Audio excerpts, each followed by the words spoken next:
মূল যে ঘটনাগুলি ঘটছে সেই ঘটনাগুলা এখন দেখেন ডে বাই ডে এটা হচ্ছে মানসিকতার একটা বিষয় হয়ে দাঁড়াইছে।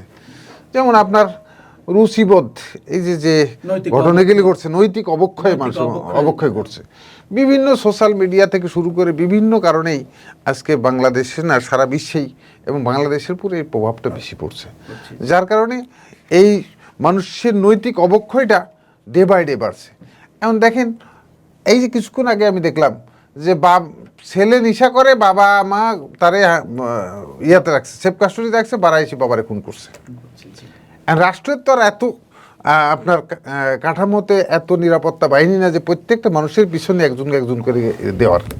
সেই কারণে আমার বক্তব্য হচ্ছে যে প্রথমত হচ্ছে যে আমাদের এই সকল ঘটনার কারণে নৈতিকতার আগে নৈতিকভাবে আমাদেরকে পরিবর্তন করতে হবে। এখন আপনার এই যখন কোনো ঘটনা ঘটছে, যখন কোনো ঘটনা ঘটে তখন এই ঘটনাগুলাকে বিচার করার একটা প্রক্রিয়াও আছে।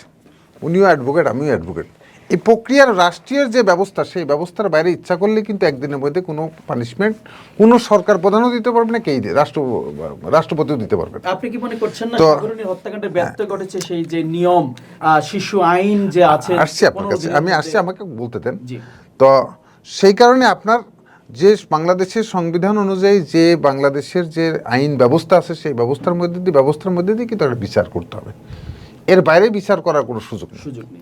এবং বিচারগুলি আপনার যখন একটা কন্টিনিউ যখন শুরু হয় প্রসেসগুলো, এখানে তখন বিভিন্নভাবে রাজনৈতিক প্রভাব, ব্যক্তিগত প্রভাব এবং আধিপত্যের একটা বিষয় কিন্তু চলে আসে।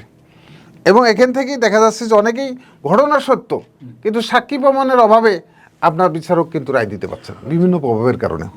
এবং বিচার ব্যবস্থাতে তো কিছু পরিবর্তন অবশ্যই আনতে হবে, কারণ বিচারের আজকে ধরেন পিপি এপিপি যারা আছে, আমার জানা মতে তারা ম্যাক্সিমাম সময়টাই হচ্ছে সরকারি দলের লোকজন হয় বিভিন্ন সময়।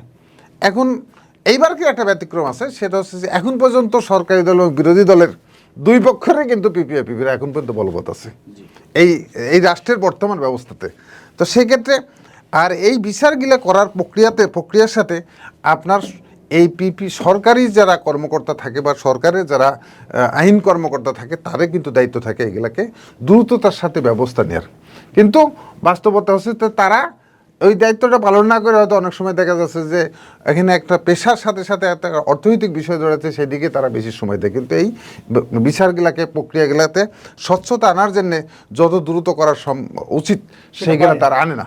পাশাপাশি আমি আরেকটা জিনিস আপনাকে বলতে চাই, বাংলাদেশের বিচার ব্যবস্থাটাও কিন্তু আপনার একটা জায়গাতে চলে গেছে।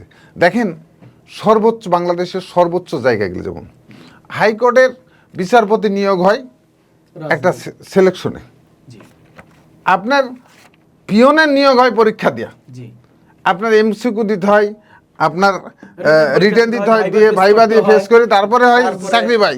আর হাইকোর্ট আর সুপ্রিম কোর্টের বিচারপতি হওয়ার জন্য কোনো পরীক্ষা দেওয়া লাগে না,